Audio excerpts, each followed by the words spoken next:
이 잠수 이별이 힘든 게 뭐냐면 언제 연락이 올지 몰라서 하루 종일 휴대폰 알림에 신경이 쏠린다는 거예요. 뭐 지금쯤 연락이 왔지 않았을까 싶어서 카톡, 인스타 이런 거 들어가 보면 아무것도 없고, 아무것도 없는 거에 실망하고, 또 그런 실망하는 내가 또 못나 보이고, 그러면서 아니 무슨 일 있을 거야, 기다리면 연락 오겠지, 이렇게 자기 위안을 하죠. 근데 여기서 더 힘든 게 뭔지 아세요? 상대방이 잠수를 탄 이유를 모르니까 나한테서 계속 이유를 찾는다는 거예요. 내가 뭘 잘못했을까 하면서요.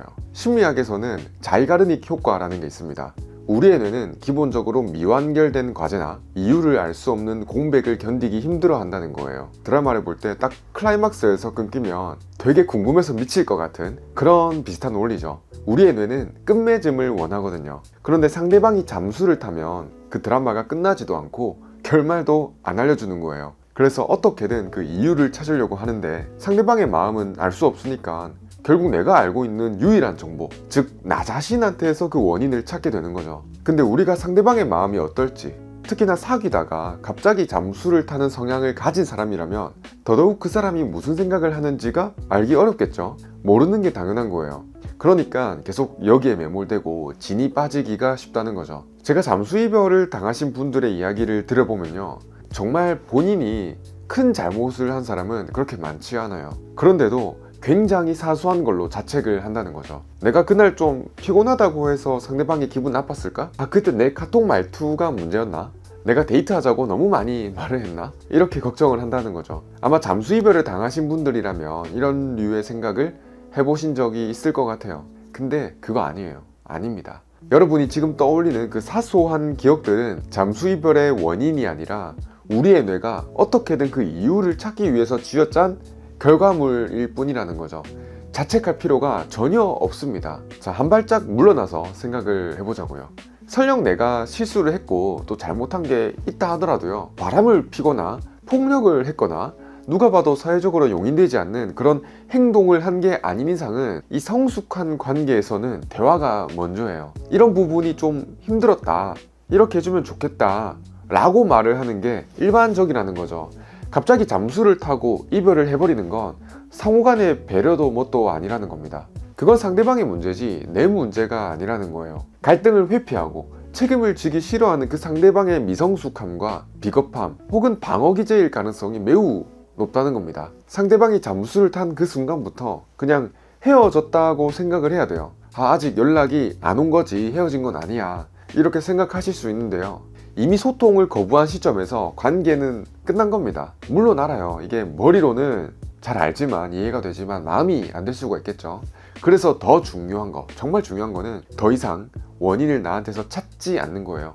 이를 위한 구체적인 방법 3가지를 말씀드려 보겠습니다. 이걸 말씀드리기 전에 잠깐 시간 내셔서 좋아요나 구독 한 번만 눌러주세요. 여러분과 함께 할 수 있는 영상을 꾸준히 만드는데 큰 힘이 됩니다. 자, 그럼 다시 돌아와서 구체적인 방법 3가지에는 뭐가 있을까요? 첫째로는 이 잠수를 무례한 이별 통보라고 명확히 정의하는 겁니다. 연락이 오면 어떡하지? 가 아니라 나는 이런 방식으로 차였구나, 이렇게 명확하게 규정해야 된다는 거죠. 상대방은 나한테 최소한의 예의도 갖추지 않고 이별을 통보한 거예요. 이거는 기다림의 대상이 아니라 정리의 대상이라는 거예요. 일기를 쓰거나 메모장에 객관적인 상황들을 한번 쭉 써보고 한번 읽어보자는 거예요. 정말 내가 그렇게 잘못했는가 살펴보자는 겁니다.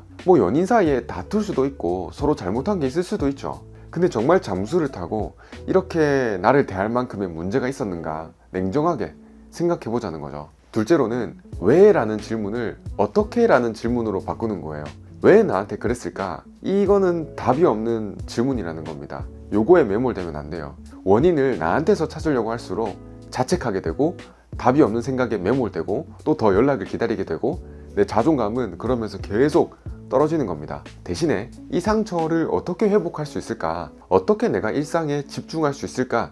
이 질문을 던져보자는 겁니다. 생각의 방향을 과거가 아니라 현재와 미래로 돌려야 된다는 거죠. 다음으로 3번째 방법은 우리의 뇌는 눈에 보이지 않으면 덜 생각하게 된다는 거를 한번 기억해 보자고요. 그러면 방법이 몇 가지 있죠. 첫째로는 휴대폰 알림을 꺼두는 것, 두 번째는 인스타나 이러한 앱을 삭제하거나 보이지 않는 폴더에 정리해 두는 것, 세 번째로는 정 안 된다면은 그 시간에 당장 나가서 산책하거나 가족이나 친한 친구랑 통화를 하는 거예요. 혼자 끙끙 앓으면서 계속 곱씹지 말고요. 그러면서 그냥 희망을 아예 갖다 버려야 되는 거예요. 친구나 가족들은 아, 잊어라, 이제 끝내라, 걔는 아니다, 이런 식으로 얘기를 할 겁니다. 그러면 우리는 또 겉으로는 맞아, 너 말이 맞아, 알겠어, 이렇게 할 거죠. 근데 그렇게 말하면서도 속으로는 혹시 모른다, 아직 모른다, 이 마음을 품을 수가 있다는 거예요. 그 마음을 갖다 버리라는 거죠. 잠수 이별은 이 당한 사람의 잘못이 아니에요.